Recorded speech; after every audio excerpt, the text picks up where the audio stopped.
Hi, I'm Lauren, and, welcome to the first episode of my podcast series, Behind the White Coats. In this podcast series, I'll be raising awareness of good and bad treatment of people with disabilities under the NHS. Today, I'm interviewing Justin Cedric, who is a normal teenager and a college student. Our only difference, he has a hidden disability. How does this affect him emotionally? What challenges does he face with his disability? Let's find out. Well, thank you for joining me today, Justin. Thank you very much for having me, Lauren. So, the first thing I want to ask you is, how does your disability affect you day to day, and what is your disability? So, I have Asperger's syndrome, which is a form of autism that's on the spectrum. Day-to-day life, I'd say it normally just affects me in social interactions and how I perceive stuff in the world. So, with with my Asperger's as well, I tend to struggle with social interactions quite a lot. So I'm a lot better than I used to be, but especially when I was younger and somewhat recently as well, I tend to struggle with meeting new people. I'm really not good with getting a conversation started with random strangers. I usually tend to avoid people if I can. I think the most conversation I'll have with someone I don't know is just like maybe a shopkeeper or something like that when I'm buying something at a shop. Um, when I was younger, I used to be really bad at making new friends, and that got me bullied quite a lot because I was never really sure sort of what to say. I wasn't really aware of any sort of like how to properly talk to people. I tried my best, of course, but it really did sort of affect my my friendships with people because I couldn't really properly manage my friendships. I was sort of just like unsure of how to get along with people and what to do and how to fit in properly, and that really affected me. Growing up. And like I said, I'm a lot better than I was at it now, but it was quite difficult growing up, not being able to sort of fit in with everyone else, and I was sort of like an outlier in a way. Not that I meant to be, but it was quite difficult. As well as that, I tend to get quite fixated on things as well, like particular topics. Like there might be something that I like that I'll just focus on for like days on end. I won't stop talking about it, that sort of thing. For example, movies, TV shows, cartoons, games, that sort of thing. And it varies. There'll be something I like one day, and then a week later I'll move on to something else, and it'll continue like that, maybe in a loop. But yeah, it doesn't really affect me too much in day to day life, apart from those things. But obviously, the social interaction stuff can be quite debilitating in a way. In that I'm not really that good at talking to people, especially with this whole thing about the NHS as well. It can be quite awkward, and I really don't like it. Yeah. Would you say that it affects you in terms of like being able to concentrate as well? Oh yeah. So as well as my Asperger's, I also have ADHD, and so I have quite a lot of trouble focusing on one thing at a time. I can't put all my attention on one thing in like an order. If I'm doing something, I have to be doing multiple things at the same time to get that sort of like stimulation. Because I can't. For example, if I'm working on college work, at the moment I'm writing my script for my FMP, and while I've been doing that on the side, I've been watching YouTube as well for like different videos for different ideas, that sort of thing, all while writing my script, rather than just focusing on the script. Because I can't keep all my attention on one thing at a time. I have to be doing multiple things. I have to be multitasking. If that, I have to be doing something physical like stimming, which is basically like stimulation, like tapping my fingers or tapping my feet on the floor, that sort of thing, or talking a lot, just getting that stimulation. I cannot be sat down at all, so I have to be always be doing something. And you said in the answer previously that your autism has got a lot better over time. How would you say Yeah. it's improved? Well, it's improved in a big way, especially partly due to college as well. So back when I was in secondary school, I was really quite awkward with people. I wasn't really sure what to say or how to fit in, as I said. And this goes to primary school as well, pretty much as long as I can remember. But my interactions with people and my social skills have improved a lot since I left secondary school, because obviously with college you need to understand how to network with people and that sort of thing, especially progressing onto uni as well. With what I want to study, which is film production, so you need to be able to talk with people like effectively. One other thing that's gotten me a lot better with talking to people is project pictures as well with our lecturers. So being able to properly communicate these ideas in a way that makes sense to them and also to me and not feeling awkward about it. So that's definitely helped as well. One other thing that's definitely helped me as well was sort of towards the end of secondary school, going out and seeing friends and that in public as well. It definitely helped because I'm not usually one to go outside. I'm a lot more introverted. But being able to go out and meet people as well, even if it's only people I already knew, it definitely helps, getting out there and seeing people as well. And also stuff like the secondary school prom that I had before I came to college, that definitely helped me with my social skills because I hate parties.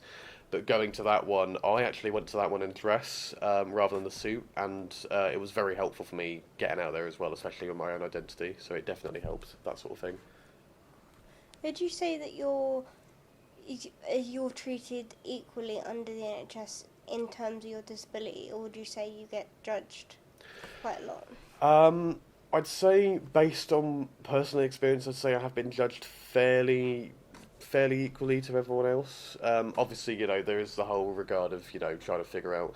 When I was diagnosed, they had to try and figure out what exactly was wrong with me because there were teachers at my old primary school who were like, "Oh, he's not getting on very well in different lessons, and that he's a bit behind than everyone else." So there was the whole thing of just trying to figure out why I was like that. But from what I remember from the whole diagnosis process, they were very understanding, very caring.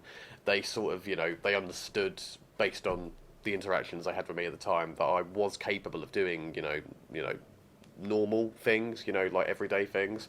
I wasn't like too far behind in my development, but obviously I was just a bit different than other people. But they were very understanding and quite caring about that whole thing. Yeah, there wasn't any down talk or anything like that. Would you say that the whole diagnosis process of your autism was fairly easy, or would you say it was a very long, sort of complicated process with you having to speak to multiple people? Because I know personally myself, whenever I'm trying to get anything done under the NHS or under even like my finance stuff for my uni example, it's taking twice as long because there's like so many steps to go through. And like, have you did you experience that with your diagnosis process? Like, did you have to speak to a lot of different people, and then did you feel that the information you gave them got lost in translation and like that sort of thing? Like, how did the diagnosis process go? So the whole diagnosis process, from what I remember, because obviously I was only 7 when this happened, but I do remember quite a lot of it. So it involved a lot of going into little rooms with different doctors. My parents were there as well, and it was mostly observation. So observing little quirks and things that I did, because that's usually how they would diagnose it. So they'd look for sort of key sort of things that I would do, so maybe fidgeting or maybe stimming, that sort of thing, looking for any sort of key markers that indicate that I have autism or something like that. So it was mostly just observation. There were a couple of discussions. They would bring me over and talk to me about like how I feel about certain things, how I think, that sort of thing. And I remember it being taking a few weeks from what I remember, because they had to gather up a lot of data just to be, absolutely 100% sure that they were sure that I had what they thought I had, and that was Asperger's. But it was a fairly long process, from what I remember. It took a while, and there was a lot of observation. They had to sort of look at me and see if I was doing the things that matched with what they thought I had. Yeah. Would you say that you've ever been talked down to or not listened to by like doctors and professionals due to the fact that they think, oh, he's got autism, he's not going to be able to understand us, so we have to speak to his parents instead? Or did you feel that they kind of involved you in the whole process of diagnosing you, and then the appointments that you have after the diagnosis? Well, for the most part, they were fairly sort of understanding, and they were aware that I was able to do all of these things. I wasn't like too far behind in my development, as I've said. They understood that I could function, normally, like do everyday stuff. But obviously, there have been a few cases, sometimes from my own parents, not of any fault of their own, but obviously they understand that I don't quite understand the world as they do in a way. So sometimes when it comes to certain discussions, I have to sort of explain it in a way that I can better understand. Because especially with autism as well, I struggle to understand social cues as well. So, for example, jokes as well. I'm not entirely great with those, so they have to sort of explain jokes to me sometimes if I don't get them at first, or different little things like that. It doesn't happen too often because obviously I'm old enough now to, I've gotten past that. I understand that sort of stuff now. I'm aware of those cues. Not all of them, but, I'm a lot better than I was, but sometimes they still do have to explain stuff to me because I still don't understand it myself because of the way my brain works. Would you say that there's a lack of understanding in the NHS in terms of autism, like a lack of education? Because I feel like there's a lot of stereotypes surrounding it, and I feel like sometimes the doctors can be the ones to follow, even though they shouldn't, because they've been, or they should have been educated properly. I do feel like there's doctors sometimes that follow those stereotypes, even though they know better, sort of like situation. Yeah, no, I'd say there are definitely doctors who do sort of follow those stereotypes, even if they don't mean to, or it's a subconscious thing. There are definitely medical professionals who tend to rely on stereotyping when diagnosing their patients, especially with autism as well, and that can be quite a negative thing as well, following stereotypes. It all depends on I suppose it all really depends on sort of how they've been raised and what what their parents might have thought about it, what they've been taught from them, that sort of thing, and whether they still follow those beliefs. Because obviously negative stereotypes, when passed down, can be really harmful for future generations, especially concerning autism. Yeah. And groups like Autism Speaks as well, which are quite negative in that, and that they're promoting that autism should be like cured and stuff like that, which isn't great at all. And it should not be cured. It's it's not like a debilitating like disease or anything like that. It's just a different way of thinking in a way. Yeah. That's how I see it. And those harmful stereotypes can definitely rub off on doctors as well, because not every doctor is going to abide by those things. They might follow stereotypes, and that's obviously not a good thing at all. And they try to be professional in their work. I'm not saying that's every doctor, but some of them might they might look at someone with autism and immediately think, oh, they're not very good at learning stuff, or they might not understand what I'm saying, that sort of thing. And obviously that can be quite harmful. Yeah. Would you say that the lack of education comes from the fact that they're probably quite old-fashioned in their views, or would you say it's just they're scared to say stuff, so they don't say anything at all? I'd say it depends on the doctor really and how old they are. So what is it? I know, because obviously doctors as well, they are trained to deal with new situations. So, there will have been doctors who have been trained on how to properly deal with, modern things like that, and how to deal with, autistic patients in present day. But obviously there will be some who still have, maybe prejudices or something like that, and they hide them, but they still have them, and it tends to, show a little bit in their diagnosis and stuff like that. Yeah, so it's a bit weird, really. I'm not really sure what else to say about that, to be fair. Yeah. How would you say that can be improved? Like, what would you say the best way is to get rid of like stereotypes? Because obviously you're never going to fully get rid of them, because there's always going to be people out there that are going to believe in them no matter what you tell them. But how would you? I'm going to give you a scenario. If you was a medical professional, and you wanted to improve the way autistic people were treated, how would you go about improving that? I'd say one way of doing that would be definitely having like refresher courses and stuff like that for medical professionals, teaching them about the different spectrum, different types of autism as well, from Asperger's to like high functioning, low functioning autism, the differences between them in patients and how it can affect their lives. Because if they're not well versed on that, they will assume that every autistic person they meet will be the exact same, when that's not true at all. They are all different in their own way. They've all got their own way of doing things. Different things might upset them, some stuff might make them happy. They are all different because, as I say, it is a spectrum.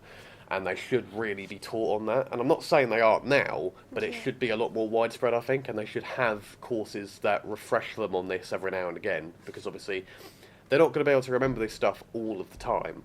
They may slip up, they may forget stuff, and obviously that will have a negative impact on their patients as well. Because obviously Yeah. they don't want to offend them, do they? They want to, they want to have a more welcoming environment for them. Because you don't want to have someone go into hospital and think, "Oh, I'm about to get bloody insulted by the nurse down the hall." You don't really want that. So I'd say having a refresher course on that sort of stuff would definitely help. And would you say that because you're quite socially awkward due to your autism and things, would you say that it would be easier as well if you were able to book appointments over email and over things like that rather than over the phone, or? Yeah, I'd say that would probably be a lot easier for me. I mean, I know that's not really how it works these days. You should really be calling in, but I'm really not good with talking to people over the phone because I always get super awkward thinking, oh, what am I going to say? Because it's really just sort of like a spur of the moment thing. You need to think about what you're going to say, like right there and then, and I'm not good at doing that. I like knowing what I'm going to say before I say it, like, planning it. So, which is why I prefer texting people, because then I don't seem so awkward. And it's better on, online over the internet, because you're behind the screen, you're not in front of a person, so it makes it a little easier for you. Like, it can still be awkward and a bit scary, but you're not having to deal with them face to face right there and then, so they don't see like awkwardness. They see more. You can be a bit more professional with it. So I would much prefer if I was able to contact the NHS in that way through email and stuff like that, rather than calling or anything like that sort of thing. And obviously, I know you can do that with some appointments, but obviously it's not the case for every time. But I would prefer if I'd be able to do that all the time, because I really just do not like talking to people, because it really does make me awkward and I don't like it at all. Earlier, you mentioned the fact that there's obviously different levels of autism. Hmm. Which end of the spectrum are you on, and what are the different levels? Like, what are some of the different traits, I want to say, of the different levels? So obviously, autism being a spectrum, there's high functioning autistic people and low functioning autistic people. So high functioning autistic people, I'm one of those. They tend to be a lot more sort of engaged with the world. So they act a lot more normal. I want to say very big quotation marks, but they tend to act a lot more like everyday people in a way. Normal again. But they do tend to be quite hyperactive sometimes, especially with their interests, that sort of thing. They can be a lot more upfront about it. They don't really tend to have a filter as well. I mean, obviously, I used to be terrible with that. I used to just say whatever came out of my head, whatever came out of my head. Sorry about that. And obviously that was quite a problem. Obviously, I'm a lot better at that now. I know what to say and what not to say. But obviously, growing up, you don't really know that. You're not sure what's okay to say and what's not okay to say. And obviously, as you get older, you will learn to do that. But with my autism as well, it was especially a problem.